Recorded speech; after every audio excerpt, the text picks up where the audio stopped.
بسم اللہ الرحمن الرحیم۔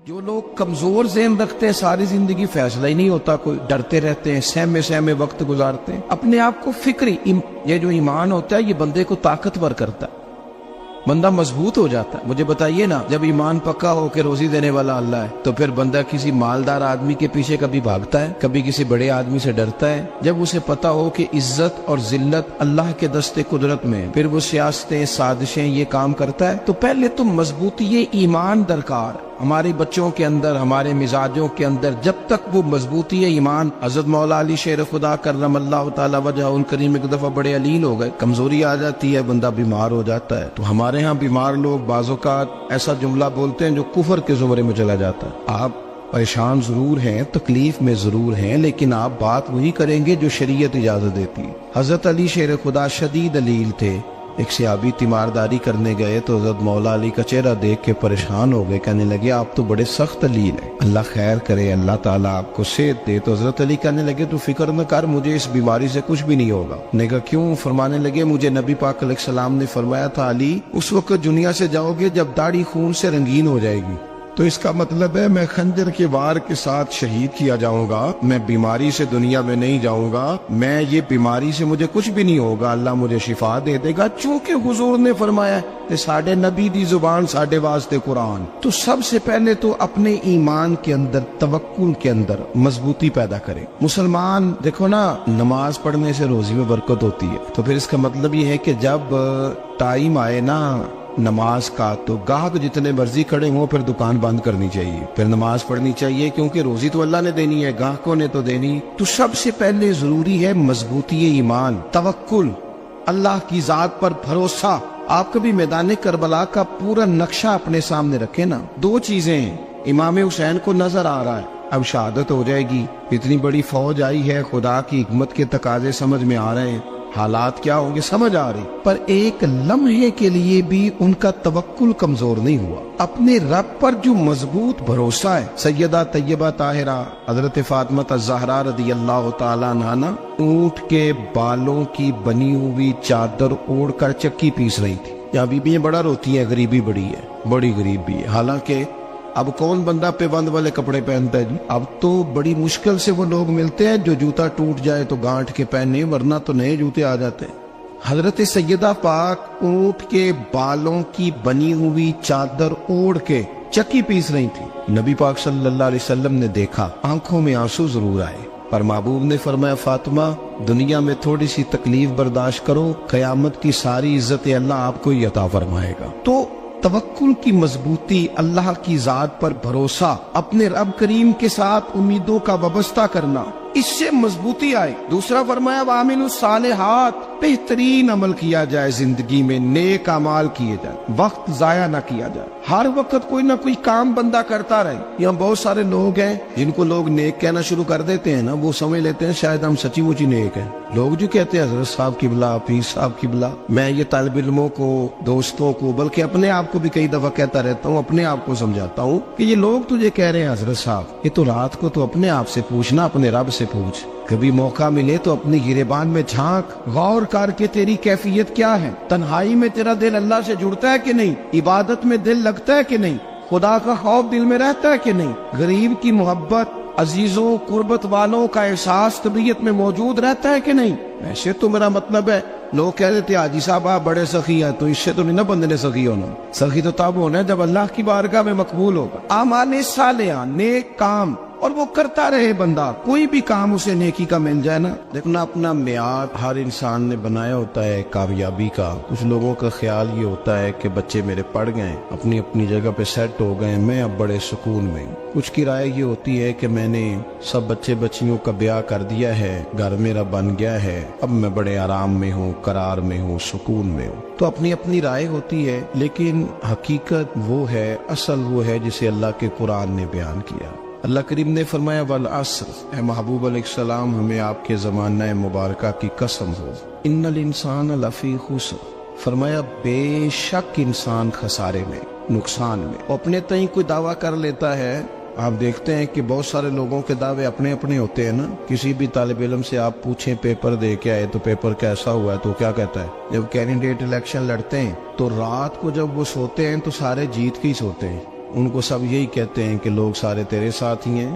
حالات یہ جتنے بادشاہ حکمران ہوتے ہیں ان کے بگڑنے کی بنیادی وجہ ہوتی ہے کہ یہ خوش فہمیوں میں مبتلا ہوتے ہیں. ہم میں سے بھی ڈھیر سارے لوگ ہیں جو خوش فہمیوں میں مبتلا ہیں. کچھ کہتے ہیں جناب ہماری نسبت بڑی تگڑی ہے. بھئی نسبت تو امام حسین سے تگڑی تو کسی کی نہیں نا. تو ساری رات نماز پڑھتے تھے, روزے رکھتے تھے, اللہ کو یاد کرتے تھے. آپ خالی نسبت پر بیٹھ کر عمل چھوڑ جائیں تو یہ کیسے ممکن ہے؟ تو اپنے اپنے تئیں لوگوں نے معیار کامیابی کے قائم کر لیے ہیں. اللہ فرماتا ہے کہ محبوب مجھے قسم ہو زمانے کی انسان نقصان میں. یہ دن بدن جو وقت گزار رہا ہے تو اس کا نقصان, اس کا خسارہ, اس کا گھاٹا بڑھتا جا رہا ہے روز نقصان میں. کتنا کتنا عمر کا حصہ لوگوں نے ضائع کر دیا. کتنے کتنے بہترین لوگ تھے لیکن روزی روٹی کے پیچھے وقت سارا برباد ہو گیا. یہ رزق حلال کے لیے دوڑ دھوپ ہو وہ تو بڑی بات, لیکن تکبر کے لیے اور خواہشات, بیجا خواہشات کی تکمیل کے لیے, ایک دوسرے سے آگے بڑھنے کے لیے بڑا وقت ضائع کیا لوگوں. اچھا کوئی بھی نہیں جیتا, خاندانوں میں بھی کوئی نہیں جیتا, برادریوں میں بھی کوئی نہیں جیتا, پر لڑائی ساری زندگی کی ہے. میں نے آگے گزرنا, میں نے آگے, حالانکہ کوئی کسی کو جیتنے دیتا ہی نہیں. اپنے اپنے تئیں لوگوں نے معیار قائم کیے کامیابی کے. اللہ فرماتے ہیں بے شک انسان نقصان میں ہے, لیکن جس میں 4 خوبیاں پائی جائیں اللہ کا قرآن کہتا ہے وہ بندہ کامیاب ہوئے. کون کون سی؟ الا الذین آمنوا. سب نقصان میں نہیں سوائے ان لوگوں کے جو ایمان لائے. سب سے پہلے کیا کرے؟ ایمان ہو اس کے پاس, مضبوط ایمان. وعملوا الصالحات, اور ایمان بھی لائے اور نیک کام بھی کرے. اور صرف نیک کام نہ کرے, وَتَوَاصَوْا بِالْحَقِّ, لوگوں کو حق بات کی نصیحت بھی کرے. اور ظاہر ہے سچ بولے گا, حق بولے گا تو بڑے لوگوں کے مفادات کو ٹھیس پہنچے گی, کچھ لوگوں کو تکلیف بھی ہوگی. تو اب جب تکلیف ہوگی تو پھر مصیبت بھی آئے گی. تو اگر حق بات کہنی ہے تو پھر کیا کرے؟ وَتَوَاصَوْا بِالصَّبْرِ, اور ایک دوسرے کو صبر کی بھی وصیت کرے. 4 چیزیں پائی جائیں, ایمان, اعمال صالحہ, حق کی نصیحت, اس رستے میں آنے والی تکلیف پر صبر. اگر یہ 4 چیزیں میسر آتی ہیں تو اللہ کا قرآن کہتا ہے بندہ کامیاب ہے. اور اگر یہ 4 چیزیں نہیں تو پھر کوئی بندہ جتنا مرضی دعویٰ کرے, جتنا مرضی شور کرے, جتنا مرضی اعلان کرے, وہ کامیاب ہو سکتا. سب سے پہلے تو اپنا ایمان پکا کریں.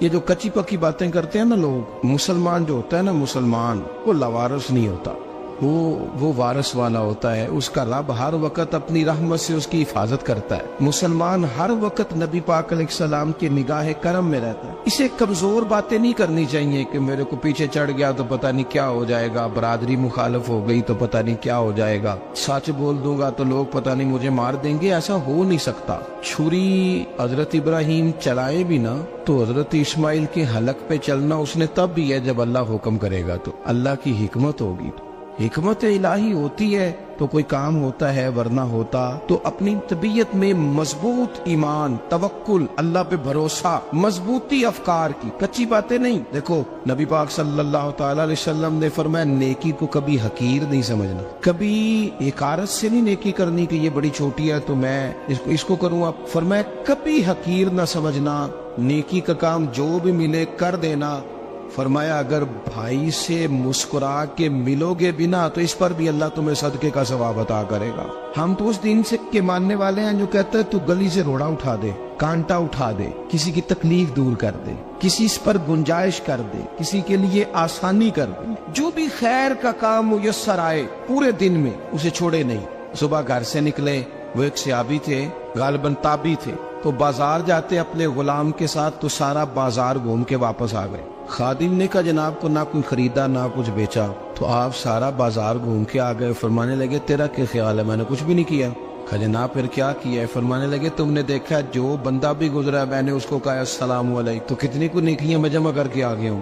کوئی خیر جو میسر آئے. ہم سمجھتے ہیں کہ شاید کو کروڑ کو روپیہ ہوگا تو پوری مسجد بناؤں گا تو پھر میں نے نیکی کر دی ہے. شاید جناب میں, حالانکہ یہ چھوٹے چھوٹے کام ہے نا, چھوٹے چھوٹے کام, ان سے تو ان کی تو زیادہ ضرورت ہوتی ہے, ان کی تو زیادہ حاجت ہوتی ہے. کوئی آپ رستے میں گزر رہے ہیں تو نیچے کوئی کھڈا بنا ہوا ہے تو اس پر ہم کیا کرتے ہیں, گاڑی میں بیٹھ کے تبصرہ کرتے ہیں اے روڈ کھورے کدوں بننا ہے. بھئی یہ کھڈا ہے نا تو آپ نیچے اترے نا, تو آپ دھاوڑا لیں نا, کئی پکڑے نا، یہ تو 5 منٹ کا کام ہے، یہاں آسانی کر دے نا آپ، اس میں گنجائش کر دیں۔ حضور سید عالم علیہ السلام نے فرمایا، امام راضی نے حدیث لکھی ہے، قیامت کے دن ایک بندے کو اللہ معاف کرے گا تو مالک وہ بندہ عرض کرے گا، یا اللہ میں تو بڑا گنہگار ہوں، کس وجہ سے معافی ہوئی؟ فرمایا رات کے وقت تو گزر رہا تھا، تیرے پیر سے روڑا ٹکرایا تھا، تو نے اٹھایا ادھر ادھر دیکھ کے کہ کوئی اللہ کے کسی بندے کو تکلیف نہ ہو جائے، کہ مالک وہ تو میں نے زمانہ بیت گیا، کوئی اتنی بڑی بات بھی نہیں سمجھی۔ تو رب کریم نے فرمایا تو رات کے اندھیروں میں بھی میرے بندوں کا خیال رکھتا تھا، تو میں تیرا خیال نہ کروں؟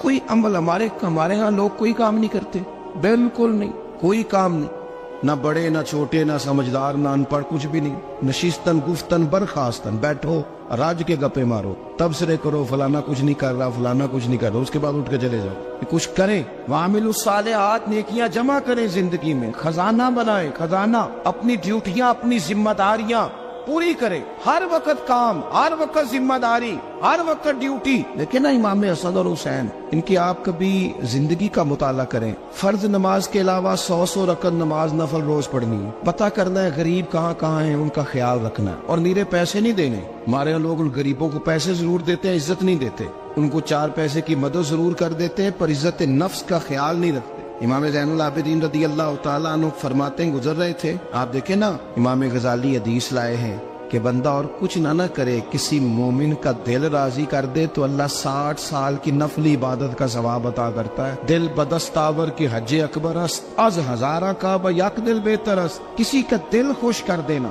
اس کو راحت دے دینا، اس کو قرار دے دینا، اس کے لیے کوئی ایسا سامان کر دینا کہ بندہ مطمئن ہو جائے، سکون ہو جائے۔ یہ ہمارے ہاں جو لوگ ہوتے ہیں نا، سرکاری ملازمین، ڈیوٹیوں والے، ان کی طبیعتوں میں تلخی ہوتی ہے۔ یہ اگر صرف پیار کرنے لگ جائے نا، سے وابستہ لوگ میرے احباب میں سے ہیں، تو میں ان سے کہتا ہوں کہ یہ شفا تو اللہ نے دینی ہے، چلو تم دعائی تو آج کے دیا کرو نا، تم آنے والے کی بات تو توجہ سے سنو۔ وہ بیچارہ اپنی بات، ہمارے بزرگ تھے تو تعویذ لکھا کرتے تھے، بڑے عالم تھے، مجھے کچھ تھوڑی سی نا میرے دل میں ان کے بارے میں خفگی رہتی تھی کہ آپ اتنے بڑے عالم ہیں، آپ کتاب لکھیں، آپ تعویذ لکھ رہے ہیں، اور پھر لوگوں نے کمائی کرنی ہوتی ہے، آپ تو مفت دیتے ہیں سارا کچھ، اتنی لمبی ڈیوٹی، سارا دن بیٹھے رہتے ہیں آپ اور لکھتے تعویذ ہیں۔ میں نے ایک دن ان سے گزارش کی، میں نے کہا شیخ آپ بڑے آدمی، جن لوگوں کو اللہ نے رسوخ فی العلم عطا فرمایا ہوتا ہے، ان میں سے آپ، اللہ نے آپ کو پختگی دی ہے، علم شعوری عالم ہے آپ، سارا دن تعویذ۔ فرمانے لگے یار میں تعویذ نہیں لکھتا، اصل مسئلہ یہ ہے کہ جو تعویذ لینے آتا ہے وہ اپنا سارا دکھ سناتا ہے، تو میں تعویذ نہیں لکھتا، میں نہ بس لوگوں کے کلیجے ٹھنڈے کرتا ہوں، میں کسی کا، اب تو بچوں کے پاس ٹائم ہی نہیں، وہ تو ابا کا دکھ نہیں سنتے، تو بیٹھتے ہی نہیں۔ اماں کہہ رہی ہوتی ہے کہ پتر کو 10 منٹ میرے پاس بھی بیٹھا کر، لیکن پتر مصروف بڑا، ویڈیو چڑھانی ہے اس نے۔ ہم الجھ گئے۔ یہ چیزیں انسان کو نفسیاتی طور پر کمزور کر دیتی ہیں، جو لوگ زیادہ یہ کام کرتے ہیں ان کے حافظے کمزور ہو جاتے ہیں، وہ الجھ جاتے ہیں، انہیں پتہ نہیں ہوتا رات میں نے کیا کہا تھا، صبح میں کیا کہہ رہا۔ ہر وقت نہیں، ضرورت کے وقت، ہر ٹائم نہیں، مخصوص اوقات میں۔ حضرت امام زین العابدین رضی اللہ تعالیٰ عنہ فرمانے لگے، ہم گزر رہے تھے، امام حسین ساتھ تھے، تو رستے میں نہ کچھ غربا، غریب لوگ بیٹھ کے کھانا کھا رہے، کہتے ہماری ان پر نظر پڑی، تو انہوں نے حضرت امام حسین رضی اللہ تعالیٰ عنہ سے کہا حضور آئیے تشریف لائیے، کھانا کھائیے۔ وہ ضروری نہیں ہوتا آپ کو سب کا کھانا پسند ہی آئے، ٹیسٹ اپنے اپنے ہوتے ہیں، یہ ضروری تو نہیں۔ کھانا پسند نہ بھی آئے تو دل تو پھر بھی راضی رکھنے چاہیے۔ قربان جائیں، نبی پاک نے کس طرح ہماری تربیت کی۔ حضرت عائشہ صدیقہ رضی اللہ تعالیٰ عنہ فرماتی ہیں، کریم محبوب کا میں نے یہ طریقہ دیکھا کہ اگر کھانا ناپسند ہوتا تو چھوڑ دیتے، پر کبھی اس میں سے نقص نہ نکالتے، عیب جوئی نہ کر۔ گرمی کے موسم میں کھڑی ہے بیچاری خاتون، اور کتنی مشقت سے اس نے کھانا بنایا، اور کتنی گرمی صحیح ہے چولہے کے سامنے، لیکن صاحب کو کھانا رکھا ہے تو وہ کہتے ہیں یہ تو کی پکایا ہے، وہ کھانے والی چیز ہے بھائی، اس طرح کرنا، اب جو اگلی ہنڈی ہے وہ تو پکا، نہ تو کھڑا ہو۔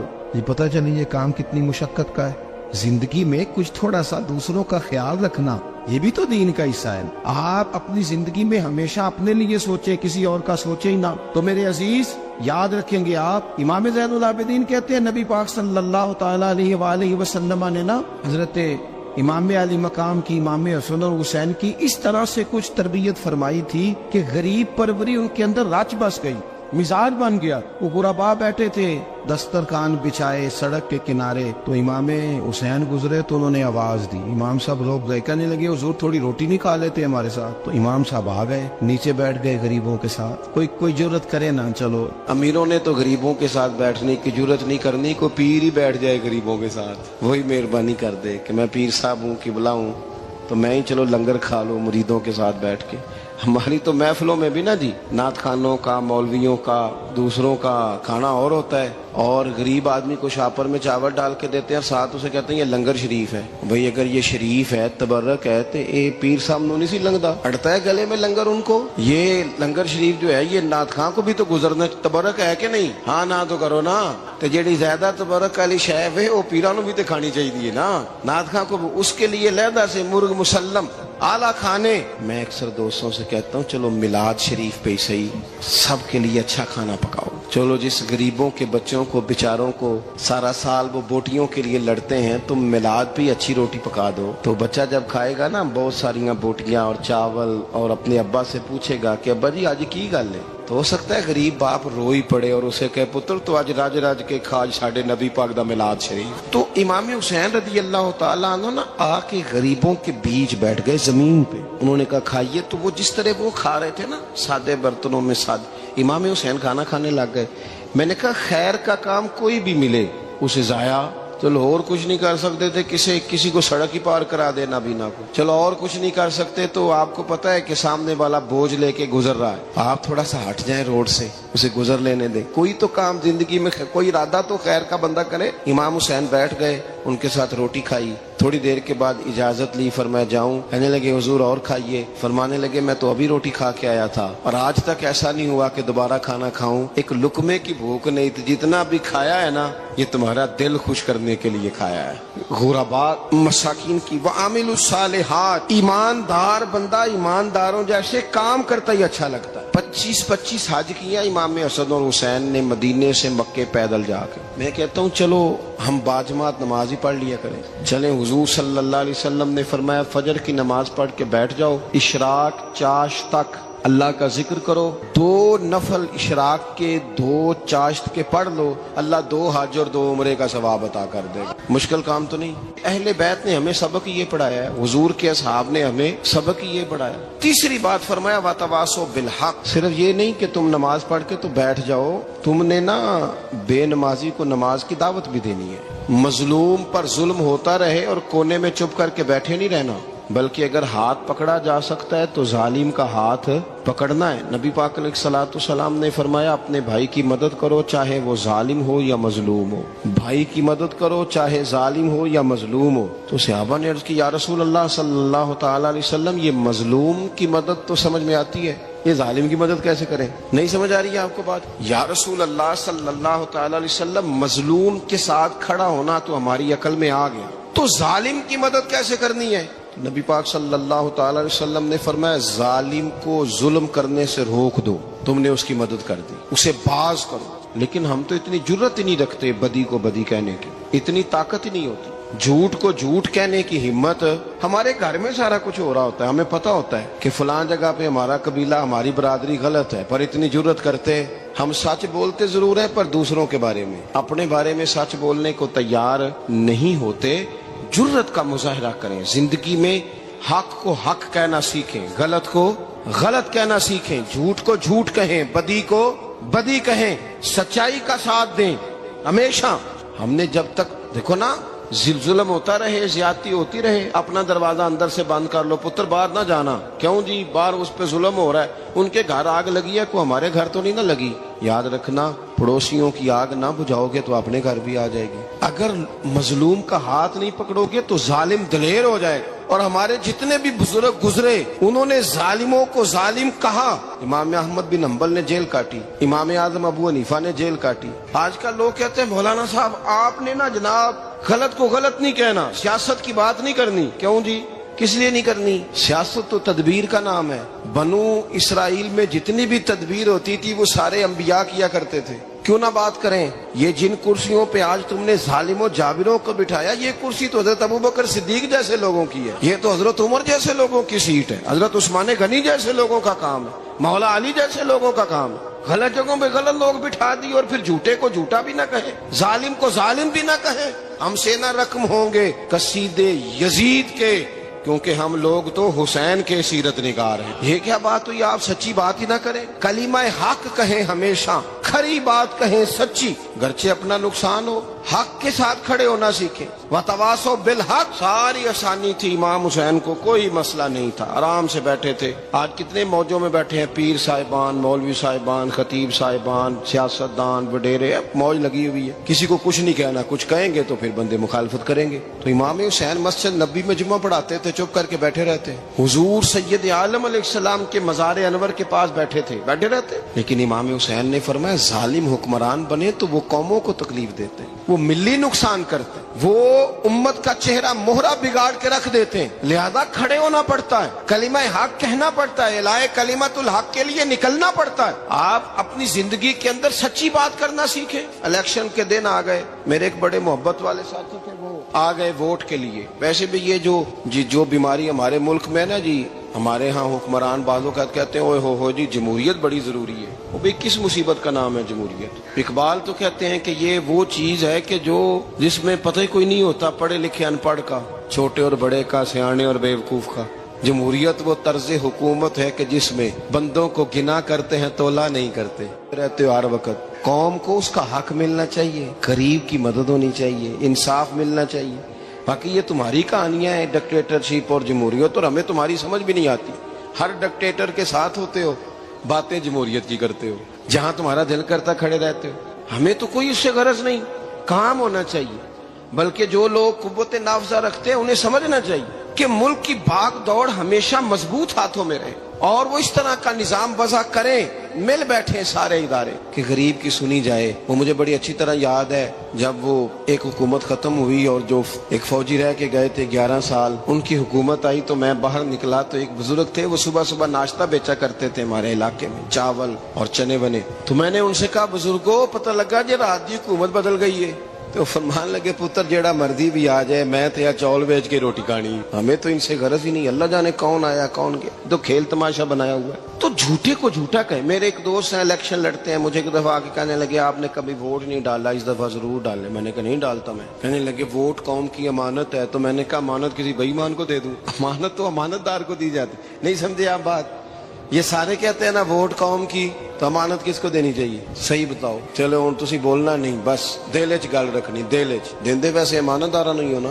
نہیں میں نے کہا بولنا نہیں، ہمیں کسی کو پتہ نہ لگ جائے، دیتے ویسے امانت داروں کو ہی ہو نا۔ یہ اپنے دل سے پوچھو، فیصلہ لو، اللہ سے ڈرو۔ ظالم کا مددگار ظالم ہوتا ہے، ظالموں کا مددگار ظالم ہوتا ہے۔ وہ تیرے میرے ووٹ پر جیت کر جب ظلم کرے گا تو پھر کون ہے جو یہ دعویٰ کرے گا کہ جناب میں ظالم کا مددگار نہیں؟ سوچو سمجھو، غور کرو۔ امام حسین رضی اللہ تعالیٰ عنہ نے فرمایا سچ کو سچ کہیں گے، جھوٹ کو جھوٹ کہیں گے۔ یہ نہیں ہو سکتا کہ جناب ظلم ہوتا رہے اور چپ رہے۔ اور یہ سبق کہاں سے پڑھا انہوں نے؟ مولا علی شیر خدا سے۔ جب حضرت عثمان غنی رضی اللہ تعالیٰ عنہ پر بلوائیوں نے حملہ کیا نا، تو چونکہ حضرت عثمان غنی خالو تھے امام حسن اور حسین کے، حضرت عثمان خالو ہیں، سگے خالو ہیں، تو حضرت مولا علی شیر خدا نے یہ نہیں کہا کہ پتر اتنے بندے آ گئے ہیں، تلواریں ہیں، محاصرہ ہے، باہر نہ نکلنا، بلکہ حضرت مولا علی نے خود اپنے دونوں بیٹوں کو تلواریں پکڑائیں اور حضرت عثمان غنی کے دروازے پہ کھڑا کر کے کہا پتر خیال رکھنا تمہارے ہوتے ہوئے کوئی بھی شخص حضرت عثمان غنی کا دروازہ نہ کراس کر پائے۔ خود اپنے بچوں، ہر جنگ میں حضرت علی ساتھ لے کے جاتے تھے۔ ہم تو بچوں کو دلیری سکھاتے ہی نہیں، بزدل۔ اور کچھ ہمیں بابے مل گئے، وہ کہتے ہیں منڈے نو سایا ہے، میں کہ بابے نو آپ سایا ہے، انہوں بھی کرو دم کراؤ، اس کو نظری سایہ آتا ہے۔ کیسے نادانوں سے پالا پڑ گیا۔ کیا ہوتا ہے وہ سایہ؟ اچھے بھلے سیانے نوجوان بتی بند کر کے اندر لیٹا ہوا ہے بچہ ہے، بابا کہہ گیا انہوں سایا ہے۔ بابا کہڑا کہہ گیا جڑا باہر روٹی لین آیا سی، بھی ایڈی پہنچی سرکار ہوندی تے ٹکر ہی گھر کھا لیندی۔ لوگوں کے قسمت کا حال بتاتا ہے، اپنی اتنی خراب ہے کہ مانگتا پھرتا ہے۔ کیا مذاق بنایا ہم نے اپنے ساتھ۔ تھوڑے سمجھدار ہو جائیں، ہر بندے کی بات کا اثر قبول نہ کیا کریں۔ مومن کے پاس طاقتیں ہوتی ہیں، جو جدھر لگاتا ہے چپ کر کے لگ جاتے ہو۔ ان الذین قالوا ربنا اللہ ثم استقاموا تتنزل علیہم الملائکہ، اللہ کہتا ہے تو ڈٹنا سیکھ، رب کا نام لے کے ڈٹ جا، رب تیری مدد کے لیے فرشتے بھی نازل کر دے گا۔ فرمایا یہ نبی مومنوں کے جانوں سے بھی زیادہ قریب ہے۔ ہم بڑا عام لفظ بولتے ہیں کہ فلاں چیز میرے دل کے بڑی قریب ہے، میری سوچ کے بڑی۔ جو لوگ دل کے قریب ہوتے ہیں ان کے پاس اٹھنے بیٹھنے کو دل کرتا ہے۔ تو اللہ کریم نے قرآن پاک میں فرمایا کہ یہ پیغمبر صلی اللہ علیہ وسلم تمہاری جانوں سے بھی تمہارے قریب ہے، اور حضور نے وضاحت کر دی، نبی پاک نے وضاحت کر دی۔ حضور نے فرمایا لا یؤمن احدکم حتی اکون احب الیہ من والدہ وولدہ والناس اجمعین، او کما قال نبی صلی اللہ علیہ وسلم۔ فرمایا تم میں سے کوئی اتنی دیر تک مومن ہو ہی نہیں سکتا جب تک ہر چیز سے بڑھ کر مجھ سے پیار نہ کرے۔ ایک مثال دے لوں، بات آسان ہو جائے گی۔ جس گھر کے اندر پیسہ بے شمار ہو، دولت بے شمار ہو، مکان ایک نہیں چار ہو، اور دنیا کی ساری آسانیاں گھر میں موجود ہو، سارے دوست میری بات پہ توجہ کرنا، ہر شے ہو، بینک بیلنس بھی ٹھیک ٹھاک ہو، بچوں کا فیوچر سیف ہو، لیکن گھر کے اندر میاں بیوی کی صلح نہ ہو، بچے کہتے ہیں گھر میں ہر چیز ہے پر امی اور ابا کا جھگڑا ہر وقت جاری رہتا ہے، وہ گھر صحیح چلتا ہے؟ آپ نے بولنا اس لیے نہیں کہ یہ باتیں لوگ، یہ گھر کے اندر کی باتیں ہیں نا۔ حالانکہ پاکستان کا تجزیہ یہ ہے کہ 95% میاں بیوی کے حالات ٹھیک نہیں پاکستان، یہ سرکاری اعداد و شمار ہے۔ 95% گھروں میں اختلاف رائے۔ یہ بات ذہن میں بٹھا لیں کہ میاں بیوی کا اگر اتفاق نہیں نہ ہوتا تو وہ کہیں کہ گھر میں کوئی بھی خوشی رہے گی تو یہ ممکن ہی نہیں، یہ سوال ہی نہیں پیدا ہو۔ 6 بچے ہوتے ہیں اور شادی کو 24 سال گزر جاتے ہیں، پھر بھی طلاق ہو جاتی ہے، اس لیے کہ میاں بیوی کے لیے سب سے ضروری چیز آپس کی محبت ہے۔ اور یار کیا خوبصورت انداز ہے میرے رسول پاک علیہ السلام کا، جتنی شاندار طبیعت حضور نے مولا علی شیر خدا کی تھی اتنی کوئی کر سکتا ہے؟ اور جتنی اعلیٰ ترین تربیت اور حسن سیدہ فاطمہ کو اللہ نے دیا کسی اور کو مل سکتا ہے؟ لیکن میرے نبی پاک علیہ السلام نے ان کی شادی کے بعد ان کو اکٹھے بٹھا کے ان کے سر آپس میں جوڑ کے ہاتھ اٹھا کے دعا کی تھی کہ اے اللہ ان کے درمیان محبت پیدا فرما دے۔ میاں بیوی کے درمیان جو سب سے اہم چیز ہے وہ محبت ہے۔ بچے کہتے ہیں ہم کدھر جائیں، ابا کی سنے کہ اماں کی سنے؟ اور اکثر گھروں میں بچوں کی تربیت رک جاتی ہے اس لیے کہ میاں بیوی کا سلوک نہیں ہوتا، تباہی اتر جاتی۔ گھر کے اندر ہر شے ہے پر ان کا پیار نہیں۔ پتہ یہ چلا کہ گھر میں محبت نہ ہو تو گھر نہیں چلتا۔ اگر محبت کے بغیر ایک گھر نہیں چل سکتا تو محبت مصطفیٰ کے بغیر دین کیسے چلے گا؟